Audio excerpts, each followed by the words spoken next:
Hello hi everyone.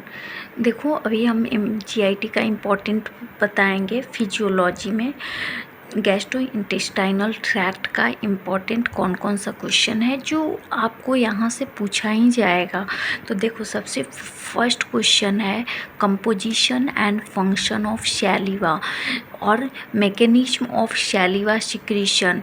तो सैलिवा का ये दो में से एक क्वेश्चन पूछा ही जाएगा या फिर दोनों को दे देंगे एक ही में और वो लॉन्ग क्वेश्चन में डाल देंगे, लॉन्ग आंसर क्वेश्चन में डाल देंगे composition function of saliva and mechanism of saliva secretion. तो सैलिवा काफ़ी इम्पॉर्टेंट है। फिर उसके बाद डिग्लूटिशन एंड स्टेजेज जेज इसोफेगस में आपको इम्पॉर्टेंट है डिग्लूटिशन एंड इस स्टेजेज।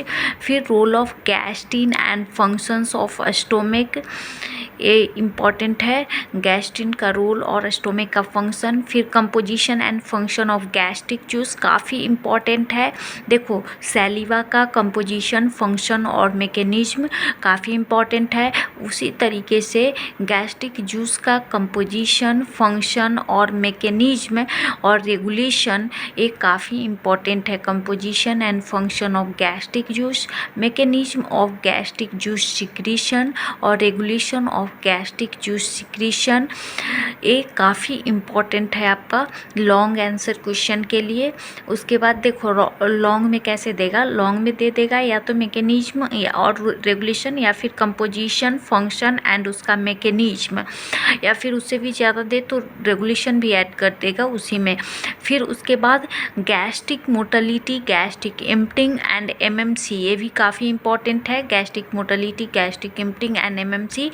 उसके बाद फिर pathophysiology of peptic ulcer important हो गया। फिजियोलॉजी ऑफ वोमिटिंग है इम्पॉर्टेंट।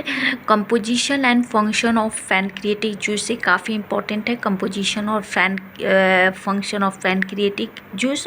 और ये cholecystokinin, cholecystokinin, CCK and PZ काफ़ी इम्पॉर्टेंट है बहुत ज़्यादा। CCK and PZ, cholecystokinin, PZ. Composition of bile, bile का कंपोजिशन काफ़ी मतलब उतना नहीं है बट शॉर्ट नोट्स में पूछ सकते हैं। Composition of bile, function of liver, एक काफ़ी इंपॉर्टेंट है। लीवर का फंक्शन आपको वाइवा में भी पूछा जा सकता है, फिर या फिर बायोकेम में भी पूछा जा सकता है या फिजियो में भी पूछा जा सकता है। Just short notes. तो फंक्शन ऑफ लीवर काफ़ी इंपॉर्टेंट है, आपका वाइवा में भी पूछा जा सकता है। Function of bile and of gall bladder and also gall stone, ये भी एक देख लेना आप। मूवमेंट ऑफ स्मॉल इंटेस्टाइन, ये काफ़ी इंपॉर्टेंट है स्मॉल इंटेस्टाइन का मूवमेंट।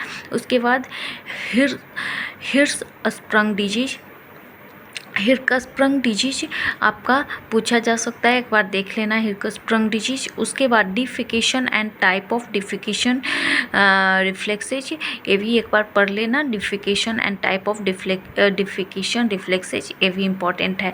लेकिन ये जो बताएं हम सैलिवा का फंक्शन, कंपोजिशन और सैलिवा सिक्रीशन का मैकेनिज्म, उसके बाद गैस्ट्रिक जूस का सिक्रीशन, गैस्ट्रिक जूस सिक्रीशन का मैकेनिज्म, रेगुलेशन और गैस्ट्रिक जूस का कंपोजिशन फंक्शन। फिर यहाँ पे पैनक्रिएटिक जूस का जो बताएं कंपोजिशन और फंक्शन, ये फिर gastric motility, gastric emptying and MMC, ये अल्ट्रा इम्पॉर्टेंट है। मतलब इसको छोड़, और फिर composition and function of pancreatic juice, तो इसको तो एकदम नहीं छोड़ना, इसको पढ़ना ही पढ़ना है। और बाकी इसमें से देखो इसी टॉपिक में से आना है, आपका वाइवा में भी आएगा और आपका short note means written exam, theoretical exam में भी आपका यहीं से आना है और वाइवा में भी। तो बस पूरे जीआईटी में 20 टॉपिक पढ़ लेना आप, और एक से दो बार आराम से पढ़ोगे सारा कुछ याद हो जाएगा। फिर नेक्स्ट टॉपिक का मैं बहुत जल्द डालूँगी। नेक्स्ट टॉपिक होगा आपका एक्सक्रीटरी सिस्टम, जहाँ से अच्छा खासा क्वेश्चन आपका पूछा जाता है।